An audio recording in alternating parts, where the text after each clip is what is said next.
All right, Oliver, welcome to episode 14, where we're actually going to launch the spider. We're moving at 1,400 times the speed of time, as the editor has the ability to do that, and up and out of the atmosphere. We're on our way to the moon. One of the things that you can actually do, I showed you all that complicated stuff to get to the moon, but really what you need to do is warp to a place where you can see the moon just coming up over the horizon. Once you see the moon, you turn prograde and you burn. You get back in map mode, and once your apoapsis increases to where the moon is going to be, you can burn in small amounts to get exactly the close approach to the moon you want, so that you can set your orbit just right. And so by doing that, you focus your view, give it a little juice. And then in this case, we're looking at a weird situation where we're not only going to fly by the moon and then the moon is going to boost our orbit, but then we're going to actually fly by the moon a second time in the opposite direction.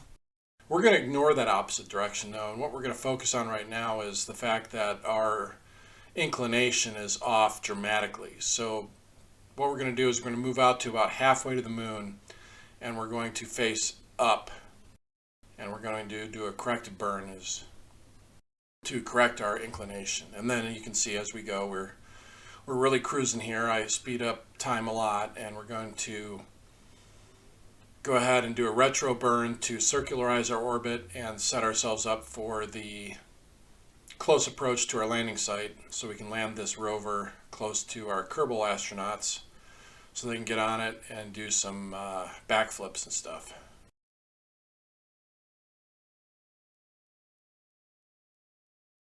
So this is about the point where I realized, oh no, in the build I didn't put a reaction wheel on the final stage or the landing assembly, so that once we detach from the second stage, we're suddenly unable to readjust our attitude. So I had to go back and put that on, refly the mission, and try and tie it in here tightly so that it looked like it was one complete mission. But the truth is, every time Steve, your uncle, flies a mission, there is at least one oversight or mix-up. So here we are. I added it, and so now we can adjust our attitude as we go. Good stuff. I don't want you to think that everybody but you plays this game really easy. This game is hard. You mess up a lot, and I want you to know that that's normal, so that you know that you're not wasting your time. And so the idea here is to keep ourselves under control and get down kind of close, increase our thrust to a point where when we drop the weight of the rover, the thrust of the rocket is going to take that assembly way up in the air. Boom, and there it goes. And the suspension on the rover is just fine.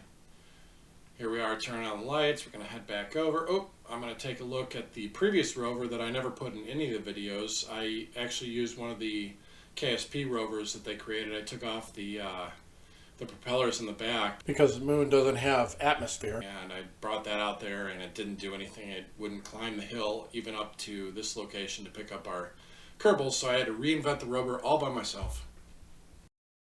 And here we are doing it.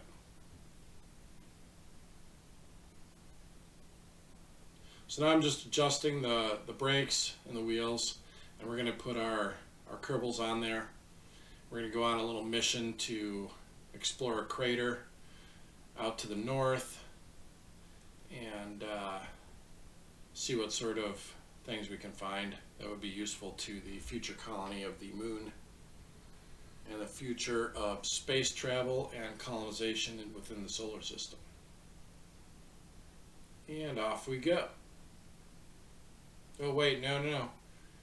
We need to get one last Kerbal over there. Sorry, I wasn't paying attention. We're just going to jetpack him over there. Oh no. We're going to switch out his parachute. You don't need a parachute on the moon. We're going to get a extra fuel assembly for our jetpack.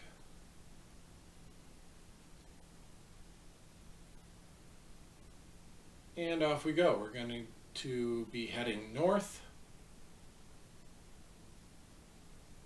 As you can see by our map view and our gimbal ball, we're heading mostly north. Just off a few degrees. And we're going to go and explore something inside those craters, see if there's anything useful, like a koala bear or a alien. Who knows? Who knows?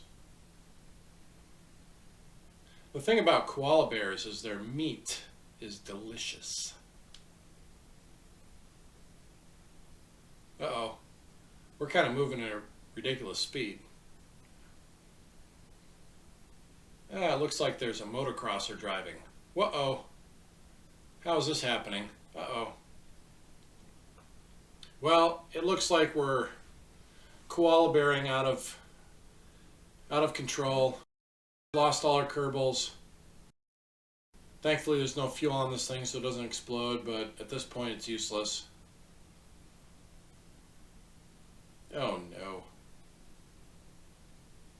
We've got all of our Kerbals are still alive. Some of them lost their jetpacks. And they're mad at each other. Uh-oh. Uh-oh, there's a big fight coming up. Looks like looks like she's done with that group of people, and she's going to head back to the base and camp out and leave them all by themselves. Keep in mind they don't have jetpacks, so that's what they get. So we're just kind of going to cruise along here, maintaining our altitude with downward thrust, and then as we get closer we're going to use some forward thrust to slow us down. But for the most part, when you're flying in space, you just want to coast. You kind of get a velocity going and then you coast. So here we are coming to a stop, and I will see you in the next video when we come rescue those 2 Kerbals and bring them out to the space station, because she is just done with them.